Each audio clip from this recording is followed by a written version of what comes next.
Medical inadmissibility, I just touch on that. It's coming on the surface more and more because we definitely understand as humanity, we're not getting healthy, unfortunately, despite the efforts from all the gurus and all the public services and whatever it is, whatever comes to mind. But basically, we're not getting healthier, and definitely medical inadmissibility getting more and more complicated. We have in Canada three types of medical inadmissibility. So it all based on IRPA, Immigration and Refugee Protection Act, our main law in Canada, and the Article 38, Section 1, saying clearly, and it's right here in front of you, foreign national is inadmissible on health grounds if their health condition A is likely to be a danger to public health. And this is a very short list of those conditions. And that condition, it cannot be overcome. I can tell you it's such a rare occurrence. I don't want to even waste time on this, but it's such a rare occurrence. B section is kind of more popular, likely to be a danger of public safety, which is transmittable diseases and certain categories of people who can bring danger to public safety in terms of mental capacity and such and such and such.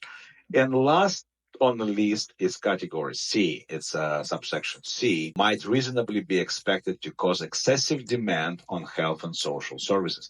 Some of you went through this, and I talked to you about this, and we call, and obviously the word sounds familiar now, excessive demand. The vast majority of cases related to C. And we always order special consultation on categories B and C because we can overcome those. Danger to public health, usually it's quite arbitrary and irrevocable. If they say, no, you danger to public health, it's very difficult to overcome. We actually work heavily on category C. Because B, you have to produce medical reports, you have to produce and sometimes follow what we call, it's not that hard, actually, not that bad, because some people in the category B, all they have to do just follow what we've monitoring. They call it monitoring upon arrival. And usually within 2-3 years, it's removed and people prove not to be a danger to public safety. So it's kind of okay. Category C, which is excessive demand, deserves certain explanation. And that's why I always tell people what excessive demand is.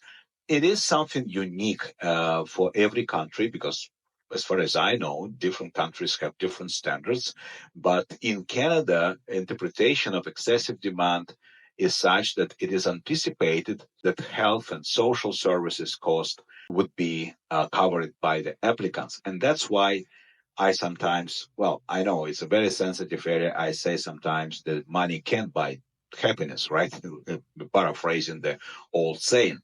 So excessive demand, basically, you have to assess what average Canadian spent in terms of 5 years following medical assessment. Well, but by medical assessment, for simplicity, we can put permanent residency.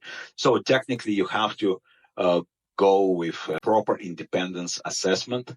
Then government will ask you if you can satisfy certain criteria, mostly in financial side, but also what they consider by the IRCC, consider social services involvement, how much that cost, special education, social vocational rehabilitation, personal non-professional support. So those things are there, and you have to assess, for example, for year 2023, this year.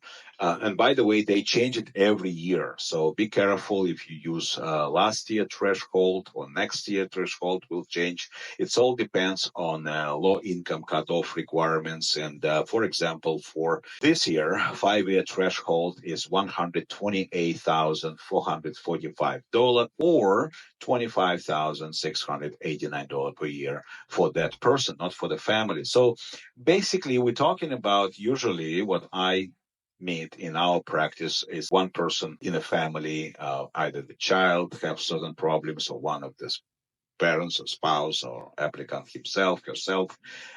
It doesn't matter, by the way, because either applicant or family member can represent that challenge for the government to allow them to immigrate to Canada. So be careful and cognizant about the fact that any family member must be assessed. And sometimes people asking, if I divorce and my child, I have custody, but I don't want the child to immigrate with me now.